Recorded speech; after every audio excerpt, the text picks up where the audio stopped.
Books for ever में खुशामदीद। Novel इश्क दीबाजी जिसकी राइटर है रेहाना आफ्ताब, उसकी ये 37वीं एपिसोड है। और जैसा कि आप लोगों को काफ़ी चीज़ें समझ आ रही हैं, मुझे भी वैसे ही पता चल रहा है। कुछ उलझी हुई कहानी है, लेकिन देखते हैं कि आगे क्या होता है। तो आइए जल्दी से स्टार्ट करते हैं इस एपिसोड को बगैर किसी देर के।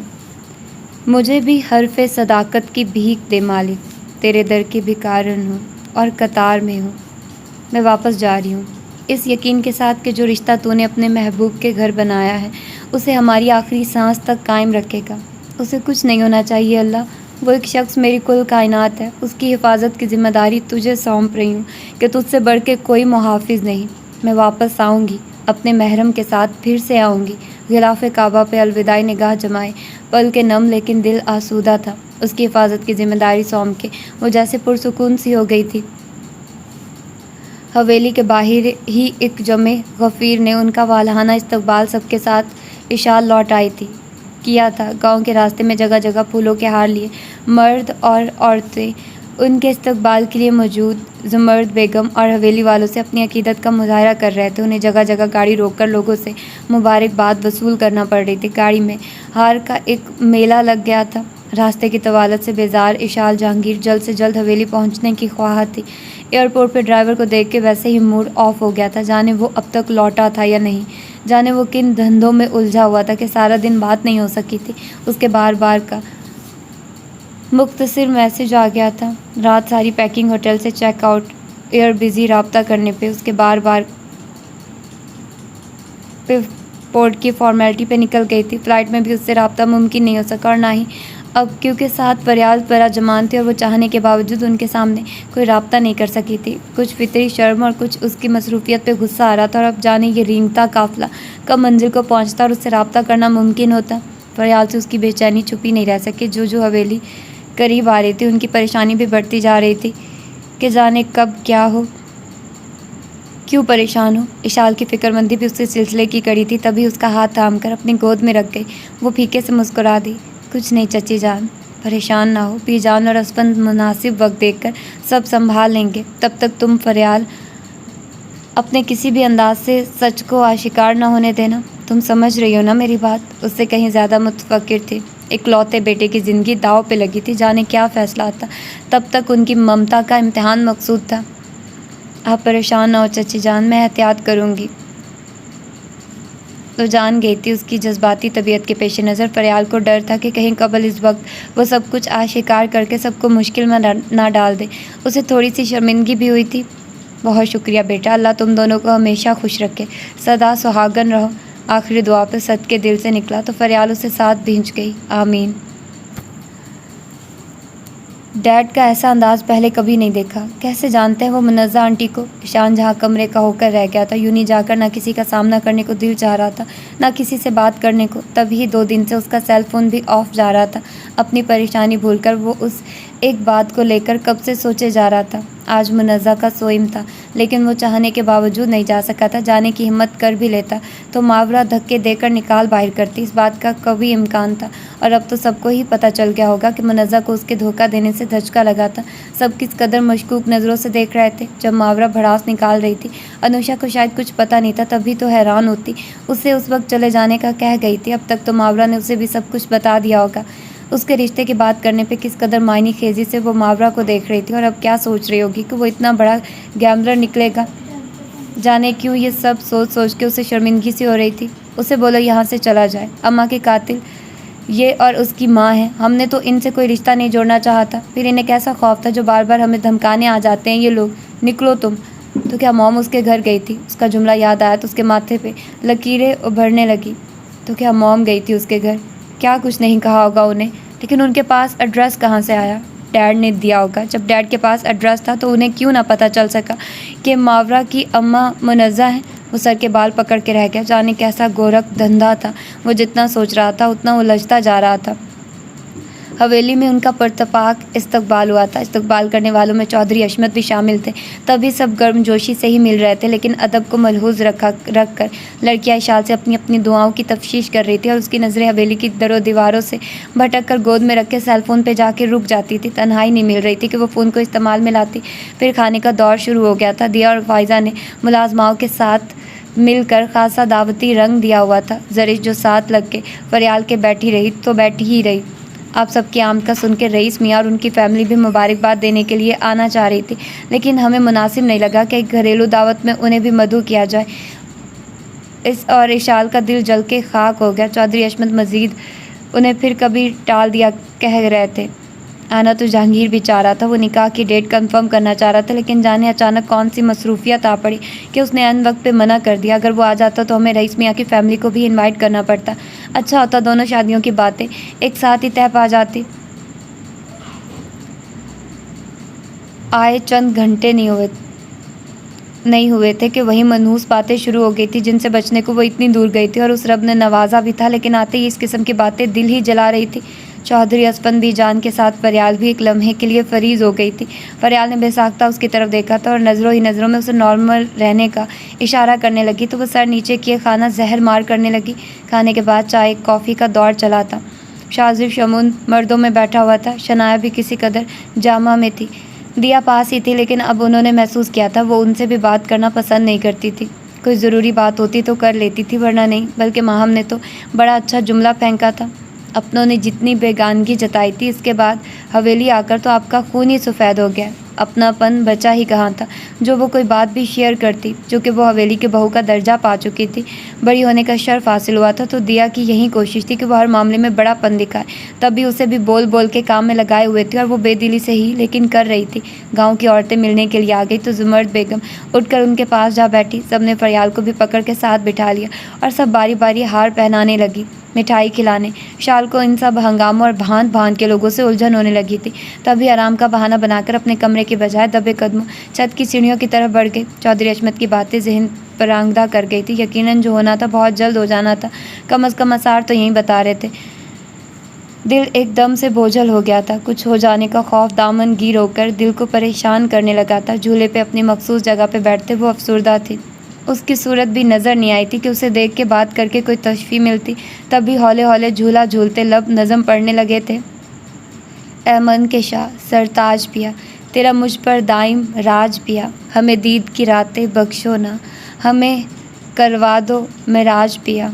मेरा तू ही मर्ज़ तबीब मेरा तू ही एक इलाज पिया। मुझे तेरा साथ गुलाबों सा, मेरा तुझ बिन तल्ख मिजाज पिया। मेरा आने वाला वक्त भी तू, मेरा तू ही कल और आज पिया। उसे पता है आ चुकी होंगी, लेकिन खुद मौजूद नहीं, लौट कर आ नहीं सकता था। अब तो शाम भी ढलने लगी है। पता भी है कैसा अकूबत खाना है हवेली मेरे लिए, लेकिन ज़रा परवाह नहीं। वो कितनी ही देर जलती कुड़ती रही। जब मज़ीद बर्दाश्त न हुआ तो गोद में रखे सेलफोन को उठाकर पैगाम लिखकर कई लम्हे सोचती रही कि सेंड करे या ना करे। यहाँ आकर तो हर चीज़ सोचना पड़ रही थी, लेकिन उसने कर ही दिया था। मैसेज डिलीवर की रिपोर्ट भी आ गई थी, लेकिन उसका जवाब नहीं आया। तो वो एक बार फिर मैसेज को नज़रों के सामने लाकर चेक करने लगी कि वो सेंड भी हुआ कि नहीं। अपने लिखे लफ्ज़ों पर नज़र पड़ी तो झुंझला के लब बेसाख्ता दोहरा गए। फजूल आदमी, तुम्हारी याद आ रही है। मुझे भी। मैसेज की टोन बजी थी। उसने तेज़ी से सेलफोन आंखों के सामने किया। समहान अफंदी का जवाब आया था। मैसेज के अल्फाज समाअत में गूंजे तो वो बेसाख्ता बाएं तरफ गर्दन घुमा गई, झूले की जंजीर से टेक लगाए। समहान अफंदी रूबरू था। तुम? उसे अचानक देख के इशाल जहांगीर के चेहरे पे हज़ारों रंग आ गए थे। शौकी से कहते झूले के दूसरे सिरे पे बड़ा जमान हो गया था। इस्तेहकाक, जी आपका खादिम। हासिल हुआ था तो जसारत भी बढ़ गई थी। इस्तेहकाक हासिल हुआ था तो जसारत भी बढ़ गई थी। वो मज़ीद सिमट के बैठ गई थी। प्लान तो यही था तुमसे पहले हवेली पहुंच जाऊं, लेकिन लेट हो गया। सारा रास्ता जलतू जलालतू का विर्द करता है कि पहुंचते ही बेगम से ओले पड़ेंगे, लेकिन यहाँ तो सरताज को बड़े अच्छे लफ्ज़ों में याद किया जा रहा है। वो सर धुन रहा था और इशाल जहांगीर जो शिद्दत से मेरा तुझ बिन तल्ख मिजाज पिया, वाह वाह, उसकी राह तक रही थी। उसके रूबरू की ख्वाहिशमंद थी। यहाँ से भागने के बारे में सोचने लगी। वो पजल होने लगी। मजाक उड़ा रहे हो? मेरी इतनी मजाल ये गुस्ताखी कर सकूं? वैसे भी अपने घने सिल्की बाल मुझे बेहद अजीज़ हैं। उस शख्स के लफ्ज़ों के सहर में तो तब भी रहती थी जब महज जी को जलाने को जुमले फेंक कर गुजर जाता था, लेकिन अब तो आलम ही और था। हवेली में सबसे बड़ा इनाम मिलकर वो दिग्दाई दलेरी से उसके पास मौजूद एक ही झूले में बड़ा जमान था। आते ही दाजान ने निकाह की तारीख की बात सुना दी। वो जल्द ही कोई दिन तय कर लेंगे। उस लम्हे उसकी खूबसूरती से ज़्यादा कुछ और सवार था। तभी उसे देखते ही परेशानी ज़बान पे आ गई। वो भले हमारे अलग अलग निकाह की तैयारी करें, इससे पहले ही अल्लाह ने अपने महबूब के घर हमारी धड़कनें जोड़ दी। करने दो जिसे जो करना है, तुम रिलैक्स रहो बस। वो इतना ही निडर नज़र आ रहा था। तुम्हारे लिए शायद ये सब कहना आसान होगा सम्मान, मुझे नहीं पता ये रिश्ता तुम्हारे लिए कितना मायने रखता है। मेरी ज़िद ने तुम्हें अपना फ़ैसला सुनाने पर मजबूर कर दिया, लेकिन याद रखना अगर तुम किसी भी लम्हे कमज़ोर पड़े तो वो लम्हा मेरी मौत का लम्हा होगा। मुझे नहीं पता कि तुम्हारे अंदर भी वो जज्बात हैं या नहीं। तुम मेरे बिना शायद रह सको। फिर से वफ़ादारी की चादर डालकर मुझे पराया करने के बारे में सोचा भी तो अपनी जान दे दूँगी, लेकिन जीते जी तुम्हारे नाम से दस्तबरदार किसी सूरत नहीं होंगी। शायद वो अंदर से बहुत मुंतशिर हो गई थी। हवेली आते ही फिर से खौफनाक ख्यालात डसने लगे थे। अलग हो जाने का खौफ इतना हावी था कि गलोगीर लहजे में कहकर वो जाने लगी थी, लेकिन सम्मान अफंदी ने हाथ थाम कर उठने नहीं दिया था। नज़रें बेसाख्ता मिली थी। अगर मैं ये कहूँ कि तुम बिन नामुकम्मल हो तो क्या तकमील मुमकिन है? हैरान नम पलकों वाली नज़र में मोहब्बत से सवाल हुआ था। वो बेसाख्ता नम पलकें झुका गई। वो कई लम्हे उसकी उदासी दिल गिरफ्तगी को महसूस करता रहा। फिर हथेली पे खुद ब खुद हाथ का दबाव बढ़ गया। गैरतमंद मर्द अपनी औरत को छोड़ने से पहले मरना पसंद करता है। तुम्हारी तसल्ली के लिए मैं इससे ज़्यादा कुछ नहीं कह सकता, सिवाय इसके कि भरोसा रखो, जब कभी मर जाऊँ तब इतनी परेशान नज़र आओ तो अच्छा भी लगेगा। अभी ज़िंदा हूँ, तुम्हारे पास हूँ, जीते जी। बेशक वो ज़बान का पक्का था, बिन कहे यकीन भी था, लेकिन जब लफ्ज़ तो कभी नहीं छोड़ूंगा तुम्हें निकले तो यकीन मज़ीद बढ़ गया। दिल को कुछ सुकून मिला तो वो तीखी नज़रों से घूरने लगी थी। उसकी घुरी से परेशान हुआ। अब क्या हुआ? जल्दी मर के हूरों के चक्रों में हो, उसका कहका बेसाख्ता था। तुम्हारा कोई हाल नहीं, अब हूरों से भी जैलसी। पागल आदमी, मरवाओगे?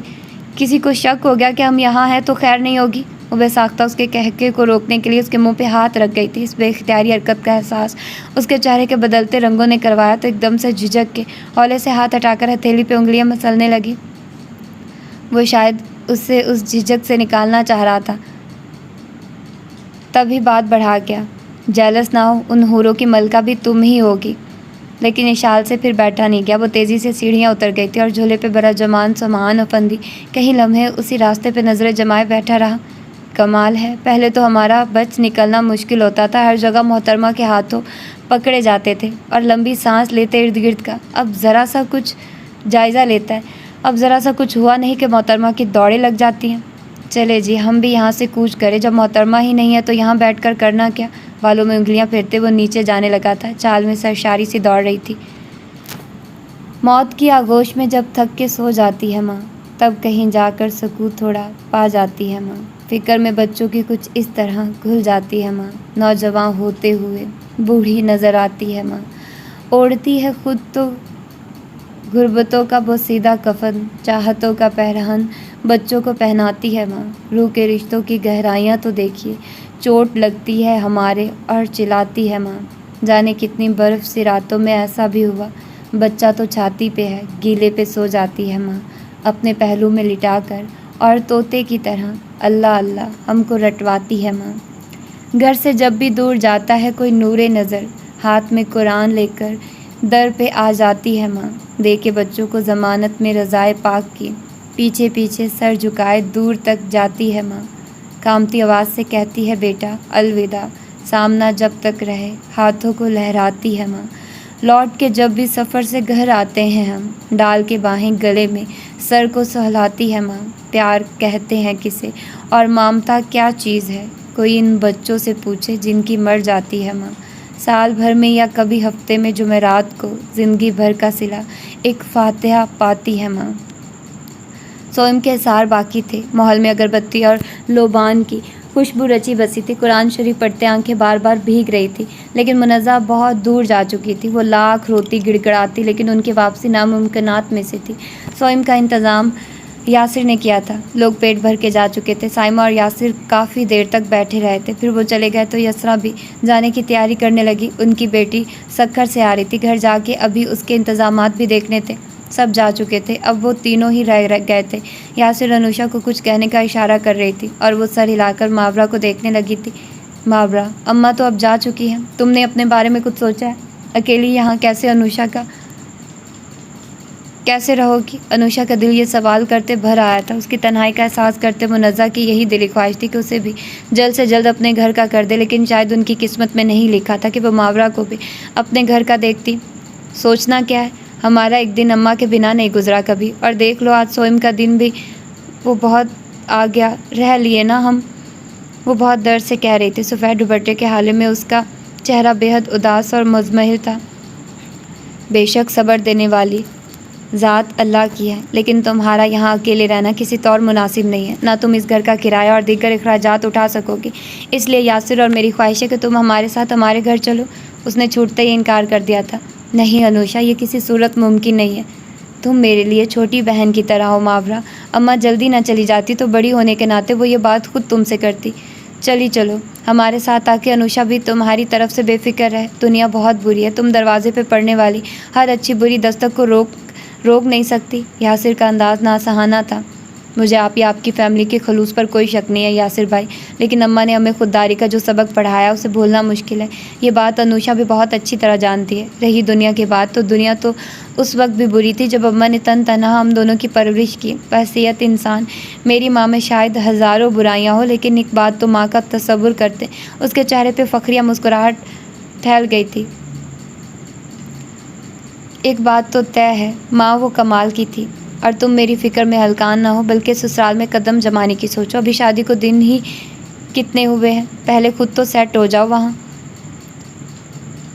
रुख अनुषा की तरफ करके उसे सर्जनिश करने लगी। अनुषा अकेले में बात करने के इरादे से चुप सी हो गई थी।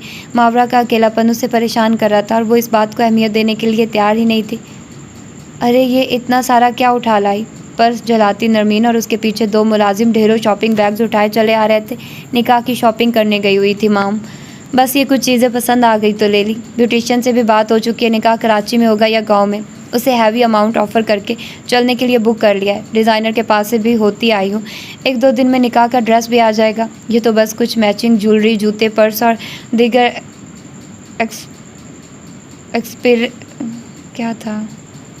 एक्सेसरीज़ हैं। निकाह में मुझे सबसे हसीन जो लगना है, आखिर किसी को जलाकर खाक जो करना है। तसव्वुर में इशाल जहांगीर आ गई थी, जिसे जलते भुनते देखने की चाह में वो ये सब कर रही थी। तुम्हारा नसीब देखकर सब ऐसे ही जल भुन जाते हैं, तुम्हें इतना परेशान होने की ज़रूरत नहीं है। कैसे परेशान ना हूँ मॉम? अच्छा भला सबके लौटने पर डैड निकाह की डेट फाइनल करने लगे थे, लेकिन जाने क्यों प्रोग्राम कैंसिल कर गए। वो ठनक के साहबा से शिकायत करने लगी। इन दिनों जहांगीर का रवैया बिल्कुल समझ से बाहर है। पहले तो जहांगीर ही स्टडी के होके रह जाते थे, अब तो ईशान के भी यही रंग रूप है। गई थी उस लड़की के घर, उसकी माँ और उसे सुना कर आई हूँ। जाने कौन है, कहाँ से आई है, उसके आते ईशान के रंग ढंग बदल गए हैं। सोशल एक्टिविटी बिल्कुल ख़त्म कर दी है। इंशरा ने भी बिल्कुल आना छोड़ दिया है। जाने इन बाप बेटों का क्या मसला है, मुझे तो कुछ समझ नहीं आ रही। साहबा परेशानी का इजहार कर गई थी। डैड की तो बरसों पुरानी आदत है स्टडी में बंद होने की, लेकिन ये ईशान का क्या मामला है? नरमीन को भी तशवीश हुई। आप पता तो करें। खाक पता करूं? वो अपने मामलात में इंटरफेयर करने ही कब देता है। लास्ट टाइम शदीद गुस्से में था, वजह पूछी तो गुस्से से बाहर निकल गया था। वो तो जहांगीर को कॉल की तो उन्होंने संभाला, गुस्से में निकल के कुछ उल्टा सीधा कर लिया तो क्या करूँगी। भले कमरा नशीन है, लेकिन घर में तो है, यही सुकून बहुत है। मूड ठीक हुआ तो वजह भी पूछ लूँगी। साहबा और उन जैसे लोगों की क्लास का यही दुख था कि वो बच्चों के मूड के गुलाम थे। कहीं ईशान को मोहब्बत टाइप को चीज़ तो नहीं हो गई उस लड़की से। नरमीन के ख्याल जाहिर करने पर साहबा, अल्लाह ना करे कैसी दिल दहलाने वाली बातें कर रही हो, उछल गई थी। ईशान की अंदाज़ देखकर नरमीन को जानने का इश्तियाक हुआ। अच्छा देखने में कैसी है तो बहुत प्यारी, लेकिन मखमल में भी कभी टाट का पैबंद लगा है। दफ़ा करो इन बातों को, तुम शॉपिंग दिखाओ। साहबा सर झटक के शॉपिंग बैग्स की तरफ मतवज्जे हुई जो मुलाजिम रख के जा चुके थे। नरमीन दिलजमी से उन्हें चीज़ें दिखाने लगी। शनाज जले पैर की बिल्ली बनी इधर से उधर चक्कर लगा रही थी। आज तो मेरी मौत यकीनी है। मुलाजिम ड्राइवर की खोज में थे। चौधरी अशमत कहीं जाने को तैयार बैठे थे और ड्राइवर लापता था। चौधरी अशमत पोर्च में टहल रहे थे।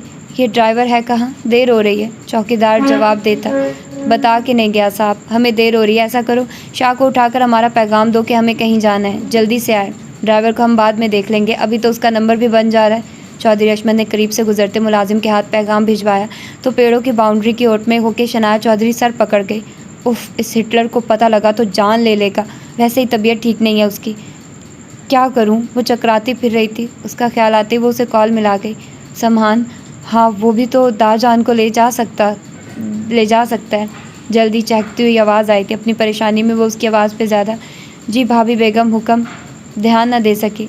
समहान प्लीज़ हेल्प मी, दाजान को अर्जेंट कहीं जाना है और वो शाह को उठाने का कह चुके हैं। उनकी तबीयत ठीक नहीं है, सर में दर्द के साथ फ्लू भी था, दवा लेके सोए थे। समहान आंखें फाड़ के स्क्रीन को देखने लगा कि आयशा शनाया के नंबर से ही कॉल आई है और वहीं बोल रही है। शाज़ु शमून के लिए इतनी फ़िक्रमंदी देखकर उसकी ज़बान जुमला दागने को मचल रही थी, लेकिन पहले मसला तो पता चलता। ब्रो की तबीयत का पता है भाभी बेगम, तभी उसे आराम का कहकर मैं निकल आया था। उसे कॉल करने की वजह समझ नहीं आई। जानती हूँ, इसीलिए चाह रही हूँ कि दाजान को तुम ले जाओ, शाह को तकलीफ़ ना हो। ओह, मियाँ जी की तबीयत की इतनी परवाह के देवर को दौड़े लगवा रही हैं, लेकिन मजबूरी ये है भाभी बेगम, मैं इस वक्त गाँव में नहीं हूँ, बीज की खरीदारी के लिए शहर आया हूँ।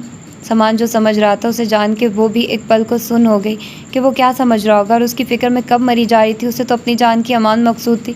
उसकी मसरूफियत जान के वो अफसोस ही करके रह गई। ओह, ड्राइवर है ना, उसे कह दीजिए, कुल छुट्टी पे है, लेकिन खान तो है, उसे कह देना था। बल्कि आप छोड़िए, मैं कॉल कर देता हूँ। वो झलाई, ड्राइवर हवेली में होता तो बात ही क्या थी, तुम्हें क्यों तंग करती। कहाँ गया? उसे शहर पिज़्ज़ा लेने भेजा है। पहले ऑनलाइन ऑर्डर किया तो जवाब मिला गांव में उनकी होम डिलीवरी नहीं है। ड्राइवर अब तक लौटा नहीं और अचानक दाजान का अर्जेंट दौरा आ गया। वो हिटलर आराम कर रहा, भी उसे उठाकर दाजान साथ ले गया तो वापसी में सबसे पहले वो ड्राइवर की खातिर करेगा, बाद में मेरी। वो मुँह बसूर के बोल रही थी और समहान का जी चाह रहा था ज़ोर ज़ोर से कहका लगाए, आप जान की अमान चाह रही हैं। और इधर से खुशफहमी भी पड़ गया कि ब्रो की फ़िक्र करने वाली वो यकीनन चिढ़ा रहा था। भाभी बेगम मौजूद है। वो जला के फ़ोन बंद कर गई। शाज़ु शमून उसे सिमत आता नज़र आ रहा था। जले पे नमक मत छिड़को। बार बार नाक पे जाता रुमाल, फ्लू और कच्ची नींद से बेदार आंखों की सुर्खी। वो इलाही खैर कहती उसकी सुर्खी से ही भी भांप सकती थी। वो अच्छी तरह मोटे से पेड़ के पीछे छुप सी गई थी। इस जगह का इंतखाब उसने जानबूझ के किया था क्योंकि यहाँ तक आवाज़ साफ सुनाई दे रही थी। तुम्हारी तबीयत ठीक नहीं है, लेकिन तुम्हें जहमत देना पड़ी। सामान शहर गया हुआ है बीजों की खरीदारी के लिए। समहान शहर गया हुआ बीजों की खरीदारी के लिए और ड्राइवर जाने कहाँ गायब है। नंबर भी बंद है उसका। शाज़ु शमून को अपनी तरफ आते देखकर चौधरी अशमत का लहजा माजरत ख्वाना था, साथ ही ड्राइवर के लिए भी गुस्सा था। कोई बात नहीं दाजान, मैं चलता हूँ, लेकिन गुल ने छुट्टी की है तो खान को ऐसी लापरवाही नहीं करनी चाहिए थी। खैर आए तो पूछता हूँ उससे। ब्लैक शलवार सूट में सुर्खी लिए, चेहरा उसकी निगाह में। बेचारा गरीब तो गया था। गमगीर आवाज़ फ्लू और सर दर्द का शिकार होकर मज़ीद गमगीर हो गई थी। ड्राइवर को पक्का करना पड़ेगा कि कुछ भी हो जाए दाजान और उस हिटलर के सामने मेरा नाम मर के भी ना ले। वो आगे की प्लानिंग कर रही थी कि कैसे ड्राइवर के आने के बाद उससे हेल्प लेना, लेकिन उसकी हर ओंगी बोंगी दुआ कबूल होने लगती तो क्या ही बात थी। उसी वक्त हॉर्न बजा था और चौकीदार के कंफर्म करने के बाद दरवाज़ा खुला तो ड्राइवर जन से गाड़ी अंदर ले आया। वो पेड़ पकड़ के लहरा गई। अब तो सॉलिड मर गई। शाज़ु शमून और चौधरी अशमत जो शाह की गाड़ी में बैठने लगे थे, ड्राइवर को आते देखकर अपनी जगहों पे खड़े रह गए। ड्राइवर हाथ में बड़े बड़े शॉपर उठाए उनके पास ही आ रहा था। कहाँ से तशरीफ़ आवरी हो रही है और ये तुम्हारा नंबर क्यों बंद है? ऐसी गैर जिम्मेदारी। शाज़ु शमून खुश्क लहजे में तफ्शीश का आवाज़ कर चुका था और शनाया चौधरी पेड़ में समा जाने की कोशिश कर रही थी। खम्बख्त पिज़्ज़ा के डब्बे तो छुपा लेता। हाय अल्लाह, अब क्या करूँ, कैसे मुकर जाऊँ कि ये मेरे पिज़्ज़ा हैं। पिज़्ज़ा नहीं। वो हाथ मलने लगी। शाहजी, मैं तो शहर की तरफ गया था पिज़्ज़ा लेने। पहले पिज़्ज़ा हट में देरी हुई, रास्ते में गाड़ी का टायर फट गया, इन सब में देर हो गई, फिर फ़ोन की बैटरी भी ख़त्म थी। रात भर बेटी गेम खेलती रही तो मैं ऐसे ही फ़ोन उठा के ले आया। ड्राइवर सफाई दे रहा था। चौधरी अशमत भी करीब आ गए थे। तुम शहर गए थे पिज़्ज़ा लेने, लेकिन किसके कहने पे? शनाया चौधरी को चक्कर आने लगे। शनाया बीबी के कहने पे। उन्होंने कहा था इस पिज़्ज़ा हट की सारी वैरायटी लाओ।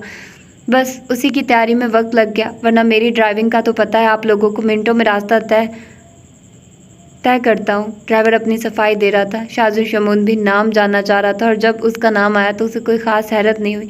जहन लगाता तो खुद ही ये नाम सामने आ जाता, क्योंकि ऐसे शौक़ हवेली में किसी के नहीं थे कि बिलखसूस किसी को भेजकर कुछ मंगवाया जाए। हवेली के मर्दो औरत उसी वक्त फरमाइशी चीज़ मंगवाते थे जब कोई किसी काम से उस तरफ निकल रहा हो, लेकिन वो तो शाहजादी वक्त थी जो पिज़्ज़ा का मूड होने पर ड्राइवर की दौड़ लगवा चुकी थी।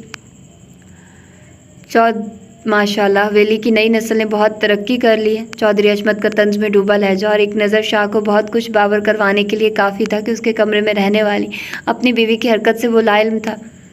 तुम्हारी तबीयत ठीक नहीं है, ड्राइवर भी आ चुका है, हम उसी के साथ चले जाते हैं। आराम करो, ये शाह को पकड़वाओ और गाड़ी निकालो। उसे जाने से मना करके चौधरी अशमत ड्राइवर को हदायत करके शॉपर उसे थमाने का इशारा करके गाड़ी की तरफ बढ़ गए थे। ड्राइवर ने हुक्म की तामील की थी। शाजी शमून सर तासुरात लिए शॉपर पकड़े उस वक्त तक खड़ा रहा था वक्त ये कि चौधरी अशमत ड्राइवर के साथ निकल नहीं गए। शाजी शमून के कदम अंदर की जानिब उठने लगे थे। पेड़ से कमर टिका के शनाया चौधरी ने आंखें मीच ली थी। एक पिज़्ज़ा का सवाल था। अल्लाह, क्या ज़रूरी है कि हर बार उसके हाथों बेइज्जत हो? कब तक सेल्फ डिफेंस करूं? वो बुलबुला के दुआई अंदाज में हाथ उठाए नाक और मुंह पे हाथ रखकर आंखें मीचे दुहाई दे रही थी। आंख खोलते ही पहली निगाह उसके चेहरे पे पड़ी तो एकदम से डर के दिल पे हाथ रखकर मम्मा, माँ को याद कर बैठी। वो खशमगी नज़रों से घूर रहा था। पेड़ की लंबाई चौड़ाई और पत्तों की बाउंड्री वॉल से लग के यही पिज़्ज़ा नोश फरमाना पसंद करेंगी या मेरी इज्जत का जनाजा निकालने का जश्न मनाने के लिए मंगवाए गए पिज़्ज़ा अंदर एसी में बैठकर हजम करेंगी? सर्दो सपाट लहजा समात में अंडेला जा चुका था। एक तो यहाँ हर बात पे इज्जत के जनाजे निकल जाते हैं। पिज़्ज़ा ही मंगवाए हैं, कोई बम कारतूस तो नहीं जो यूं चरागपा हो रहे हैं। लोग बीवियों के अब्बू पर पर्दा डालते हैं और यहाँ तो बस हर घड़ी खोज में लगे रहते हैं कि कैसे कोई पहलू मिले और कड़वी ज़बान को इस्तेमाल में लाया जाए और आइंदा से मैं कहीं भी छुपी बैठी रहूँ। खबरदार जो अपनी अकाब जैसी निगाहों को काम में लाए। बीमारी में हिस्से इतनी तेज़ है, जब फिट होते होंगे तब जाने क्या आलम होता होगा। Thank you and see you. जब तक उसे किसी बात का पता नहीं लगता था वो डरती रहती थी, लेकिन जैसे वो तंज के तीर बरसाने लगता तो उसकी ज़बान भी दो धारी तलवार बन जाती थी। सारा डर खौफ कहीं दुम दबा के भाग जाता था। अभी उसने लफ्ज़ों के जोहर दिखाना शुरू किया तो वो लफ्ज़ों को तेज़ करके अपनी सुनाकर उसके हाथ से झपटने के अंदाज से शॉपर लेकर सर पे पैर रख के भाग गई थी और वो उसकी ज़बान दराजी और तेज़ी देखता रह गया था। पहली बंदी थी जो उसके रोब को किसी खातिर में लाने को तैयार नहीं थी। उसका जुमला गुंजा था, लोग बीवियों के ऐबों पे पर्दा डालते हैं। वो संजीदगी से कुछ सोच रहा था। चले, मोहतरमा को बीवी होने का एहसास तो हुआ, बाकी एहसास भी जल्द करवा देंगे। अनुषा उसे समझाने की हर मुमकिन कोशिश कर चुकी थी, लेकिन उसकी ज़िद कायम थी। दुख अभी नया था, इसलिए अनुषा ने बाद में समझाने का इरादा करके उसे उसके हाल पे छोड़कर यासिर से मज़ीद दिन और रुकने की इजाज़त ले ली। वो मावरा को ऐसे अकेले छोड़ के जाने नहीं जा सकती थी। यासिर ने भी सूरत हाल को समझते 10वें तक की इजाज़त दे दी थी कि अभी शादी को ज़्यादा दिन नहीं हुए थे। वो यहाँ पड़ी रहती तो अपनी घर गृहस्थी कब शुरू करती। मावरा ने समझाया भी था कि वो उसकी फ़िक्र ना करे और चली जाए, लेकिन अनुषा को उसकी मानने में कोई दिलचस्पी नहीं थी। उसे तनहा छोड़कर वो ससुराल में पुरसुकून कैसे रह सकती थी। मुनज़्ज़ा की सिलाई, उसकी स्कूल की तनख्वाह और मावरा की कोचिंग क्लासेस के पैसों से जैसे तैसे ये घर चल रहा था। अब ना मुनज़्ज़ा रही थी, ना स्कूल की तनख्वाह की आस। अकेली मावरा कलील पैसों से कैसे घर का किराया और गैस बिजली के बिल भर सकती थी। अनुषा को यही फिक्रें खा रही थी। तुमसे तो मैं इस हवाले से बाद में बात करूंगी। अभी ससुराल जा रही हूँ यासिर के साथ। अपनी कुछ ज़रूरत की चीज़ें ले आऊँ और बाजी सक्खर से आई हैं, उनसे भी मिल आऊँ। वो हमारी शादी में नहीं आ सकी थी, उनके बच्चों के पेपर्स हो रहे थे, मिलने नहीं गई तो बुरा मानेंगी। अभी नया ससुराल है, सबके मिजाज को समझने में वक्त लगेगा। अपनी ज़ात पे किसी को उंगली उठाने का मौका नहीं देना चाहती। कल को सब यही कहेंगे माँ ने तरबियत नहीं की। मैं बस 1 घंटे में आ जाऊँगी, तुम अच्छी तरह दरवाज़ा बंद कर लेना। अनुषा समझदार तो पहले ही थी, शादी के बाद मज़ीद बुर्दबार हो गई थी। चादर ओढ़ती उसे हदायत देने लगी तो वो सर हिला गई। ऐसा करती हूँ, आंटी साइमा को बुला लाती हूँ, मेरे आने तक तुम्हारे पास बैठी रहेंगी। पागल हो गई हो जो 1 घंटे के लिए मैं अकेली नहीं रह सकती? इससे पहले भी तो रही हूँ। कोई ज़रूरत नहीं किसी को जहमत देने की, लोगों के अपने भी 100 बिखेड़े होते हैं। उसे ज़रा पसंद ना आया, बिला वजह तंग करने वाली बात होगी। अच्छा बाबा, नहीं बुलाती, नाराज़ क्यों होती हो? खाना तैयार है, खा लेना, मेरे इंतज़ार में भूखी मत बैठी रहना। चलती हूँ, दरवाज़ा अच्छी तरह बंद करो। बाहर से यासिर बाइक का हॉर्न देने लगा तो अनुषा तेज़ी से हदायत देते दरवाजे की ओर लपकी। उन्हें अलविदा कहकर दरवाज़ा बंद करके अभी वो मुनज़्ज़ा के कमरे को सेट करने के बारे में सोच ही रही थी कि दरवाजे पर दस्तक हुई। वो उल्टे कदमों पलटी थी और एकदम से दरवाज़ा खोलने पे उसकी लगता है कुछ भूल गई। आंखें जिस तरह हैरत से कुशादा हुई, जान गई थी कि वो एक बार फिर बेवकूफ़ी कर गई है, लेकिन दस्तक पे दरवाज़ा खोलकर देखना भी तो था। बंद दरवाजे के पीछे से दस्तक देने वाले हाथ कैसे पहचानती? वाइट दुपट्टे के हाले में वही आंखें, वही नाक, वही चेहरे की बनावट। पहले ये चेहरा देख लेते तो शायद शक की गुंजाइश ही नहीं रहती। उसकी आंखों का बदलता रंग और चेहरे के नकूश गवाते कि वो भी उन्हें पहचान गई थी। लबो लहजा आग उगल रहा था। चौधरी जहांगीर उसके रूबरू थे। फरमाइए। मेज़ पे तमाम मेहमान मौजूद थे। छुरी कांटों की आवाज़ों के साथ इश्तहा अंगेज़ खानों की खुशबू फैली हुई थी। जहांगीर ने तो फ़िलहाल हवेली आने से मना कर लिया है। हम सोच रहे थे रईस मियाँ की फ़ैमिली को मदऊ कर लेते हैं ताकि जो तारीख तय हो बाद में उससे जहांगीर को भी आगाह कर देंगे। विशाल का मुंह बुरी तरह बिगड़ा था, नज़रें बेसाख्ता समहान फंदी पे उठ गई थी। बज़ाहिर खाने कुछ भी रिएक्ट करने की ज़रूरत नहीं है, बस चुप करके सुनती रहो से इंसाफ करते टांगों पे रख के सेलफोन पे गैर महसूस तरीके से टाइप करके मैसेज उसे सेंड कर चुका था। दुपट्टे से छुपे फ़ोन की स्क्रीन खामोशी से रोशन हुई तो लफ्ज़ों पे नज़र डालते उसके असाब किसी कदर पुरसुकून हुए। हमने रईस मियाँ से रब्ता किया तो खबर हुई उनकी खाला का इंतकाल हो गया, यानी इस मसले पर अभी बात नहीं हो सकती। और उसने पुरसुकून होकर फरहत भरी सांस ली थी। शाह कुछ दिनों के लिए शुमाली इलाका जात की सैर के लिए जाना चाह रहा था और उसकी ख्वाहिश थी कि हम शनाया को भी उसके साथ जाने की इजाज़त दे दें। रुखसती तो हो ही गई है, हमारे पास रोकने का जवाज़ ही कहाँ बचता है, इसलिए हमने इजाज़त दे दी। अब शाह जब चाहे जा सकता है। समहान अफंदी की शौक नज़रें शाह पे उठी थी जो सामने ही और यानी हनीमून ट्रिप बड़ा जमान था। सबके सामने वो कुछ झिम सा गया था। उसके अंदाज पे सबके लबों पे शरीर से मुस्कुराहट फैल गई थी। लड़कियां नज़रें झुकाए एक दूसरे को इशारा करने लगी थी। शाह जहांगीर की नज़रें शाह और शनाया से होकर समहान अफंदी पे रुक गई थी। वो एकदम से उदास हो गई थी, जाने खुशी के उस जैसे पल उसकी ज़िंदगी में आने भी थे या नहीं। वो शायद उसके तासुरात से दिली जज्बात भाम गया था। मेरी पगली, अपना ज़माना भी आएगा।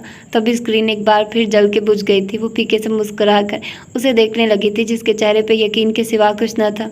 शुमाली इलाका जात। शाह, मूड है तो यूरोप का प्लान बना लो, ये ट्रिप मेरी तरफ से गिफ्ट। चौधरी असफर ने गुफ्तगू में हिस्सा लिया था। वो सहूलत से माजरत कर गया था। शुक्रिया चचा जान, देसी हूँ, बदेसी आबो हवा हजम नहीं होती। वीरे और honeymoon trip, can't believe this. ताजान मान भी गए। ये इस हवेली में लड़कियाँ देर तक हो क्या रहा है। हवेली में लड़कियाँ इस मौजू को डिस्कस करके हैरत का इजहार करती रही थी। अच्छा है, दोनों को कुछ वक्त साथ गुजारने को मिलेगा। ना रुखसती बाकायदा हुई, ना वलीमा का दिन तय हो पा रहा है। हवेली से दूर उस हिटलर के साथ अकेले वक्त गुजारना, ये ख्याल ही सुहाने रूह था। सभी कुछ न कुछ बोल रहे थे और शनाया चौधरी के कान साए साए कर रहे थे। चौधरी जहांगीर को देखकर उसे कोई ख़ास हैरत नहीं हुई थी। उन सब की तरफ से उसने अब हैरान होना छोड़ दिया था। उन लोगों से हर बात की तवक्को की जा सकती थी। कहिए किस सिलसिले में आना हुआ। लबो लहजा खुश्क था। चौधरी जहांगीर को रूबरू देखकर वो अजीब से एहसासात में घिर गई थी। हूबहू बाप की शक्ल को दुश्मन के रूप में देखना इम्तिहान से कम हरगिज़ नहीं था। जवाब दिए बिना वो अंदर दाखिल होने लगे थे। किस हैसियत से अंदर दाखिल हो रहे हैं आप? निकली हमारे घर से। उनकी जुर्रत पर वो बेसाख्ता पीछे हटी थी जिससे वो बआसानी दाखिल हो गए थे। कुछ बातें करनी है तुमसे। दरवाजे पे नहीं हो सकती वो बातें। अपने पीछे दरवाज़ा भीड़ते वो अपने मखसूस अंदाज में गोया थे। मुनज़्ज़ा की बेटी हो? वो जो किसी और बात की मुंतज़िर थी गैर मतवक्का सवाल पर उनकी शक्ल देखने लगी। जी, लेकिन आप क्यों पूछ रहे हैं? नागवारी सी नागवारी थी। कैसे मरी वो? फिर सवाल हुआ था। मेरी माँ के मुतालिक कोई भी सवाल करने का आप कोई इस्तेहकाक नहीं रखते, और इस वक्त जब आपके घर का एक एक फ़र्द आकर हमारी गुर्बत का मजाक उड़ाते, मेरी माँ की तरबियत और मेरे किरदार पे उंगली उठाने पे मामूर हो। सवाल खुला था। हैरत से आंखें भी कुशादा हुई थी, लेकिन जवाब उतना ही कड़वा कसीला निकला था। आपके बेटे ने मेरी माँ के सामने अपनाई तो मोहब्बत का जो ढोंग रचाया था, उस पर आपकी बीवी ने आकर जल्दी पे वो तेल डाला कि ये सदमा उनकी जान लेकर ही टला। सहबा आई थी यहाँ, मुनज़्ज़ा से मिली थी वो। उन्हें याद आ चुका था कि सहबा ने मावरा का एड्रेस मांगा था, लेकिन वो आई थी या नहीं इस हवाले से उन्हें कोई मालूमात नहीं थी। मावरा के मुंह से सुनकर वो जब्त से सवाल कर गए। जी आई थी। ताबूत में आखिरी कील उनके बेरहम लफ्ज़ों ने ही ठोंका था। बेहतर होगा ये सारी मालूमात आप घर जाकर अपनों से लें। और क्या वजह थी मौत की? मुनज़्ज़ा इतनी कमज़ोर नहीं थी कि महज लफ्ज़ों से ठेस लगने पे जान से चली जाए। क्या हुआ था उसे? मावरा जो उनकी मौजूदगी, लोगों की बातों और उनकी फैमिली की तरफ से मिले शौक़ को ही सोचकर अब तक जवाब दिए जा रही थी, अब के बुरी तरह चौंक गई। मुनज़्ज़ा के बारे में वो इतने यकीन से कैसे कह सकते थे? कैसे जानते हैं आप मेरी माँ को? बाप के हवाले से दिखाई गई तस्वीर निगाहों में फिर गई थी। सवाल भेजा भी नहीं था। क्या हुआ था उसे? उसका सवाल नज़रअंदाज करके वो अपना सवाल दोहरा गए थे। Blood cancer. जाने उनकी बारूब शख्सियत का असर था या गमगीन लहजे में इस्तेहकाक से किए सवाल का उसके मुंह से बेख्तियार निकल गया। कब से इस मर्ज़ में मुब्तला थी? कर्ब उनके चेहरे पे फैल गया था। चंद माह पहले टेस्ट में पता लगा था। मर्ज़ लास्ट स्टेज पे तशख़ीस हुआ। वो डमी की तरह हर सवाल का जवाब दे रही थी, जैसे किसी ट्रांस में हो, या माँ के हवाले से बातें करना अच्छा लग रहा था। इलाज की कोशिश नहीं की। वो शायद सब कुछ जान लेने के इरादे से आए थे। बारूब उस्ताद की तरह उसे सवाल पे सवाल कर रहे थे और वो अच्छे स्टूडेंट की तरह जवाब दे रही थी। की थी। तमाम डॉक्टर्स नाउम्मीद थे, लेकिन सब ने डॉक्टर चौधरी बख्त को रिकमेंड किया था। मुश्किलों से उनका अपॉइंटमेंट भी मिला, लेकिन अम्मा उनके पास जाने को किसी तौर राज़ी नहीं हुई। मेरी ज़िद से मजबूर होकर हामी भरी थी भी। तो उससे पहले डॉक्टर चौधरी बख्त और उनकी वाइफ वो हॉस्पिटल छोड़कर हमेशा के लिए गाँव चले गए। बहुत मेहनत की उनकी पीए की, लेकिन उससे रब्ता नहीं करवाया। वो दुखी दिल से कह रही थी और चौधरी जहांगीर बुरी तरह चौंक गए। चौधरी बख्त और उनकी वाइफ दिया की बात कर रही हो? जी। अब के चौंकने की बारी मावरा की थी। मुनज़्ज़ा जानती थी सब, तभी इलाज के लिए उनके पास नहीं गई। जाती तो शायद बच जाती। वो बाल मुट्ठी में भर के रह गए। मैं समझी नहीं। वो हैरत की तस्वीर बन गई। भाई और भाभी हैं वो मेरे। डॉक्टर चौधरी बख्त चौधरी जहांगीर के भाई। मावरा चकरा सी गई थी। घर में और कौन कौन है? 2 ही बहनें हो ना? वो इतनी गुमसुम हो गई थी कि सर ही इस बात में हिला सकी। बहन कहाँ है? ससुराल गई है, थोड़ी देर में आ जाएगी। दिल एकदम से बोझल हो गया था। तुमने अपने बारे में क्या सोचा है? कब तक यहाँ अकेली रहोगी? उनके अपनाइयत से किए सवाल पर वो उन्हें देखने लगी थी। कोई और वक्त होता तो शायद वो तल्ख जवाब से नवाज थी, लेकिन इस वक्त चौधरी बख्त का उनसे ताल्लुक़ सुन के हवास खोने लगे थे।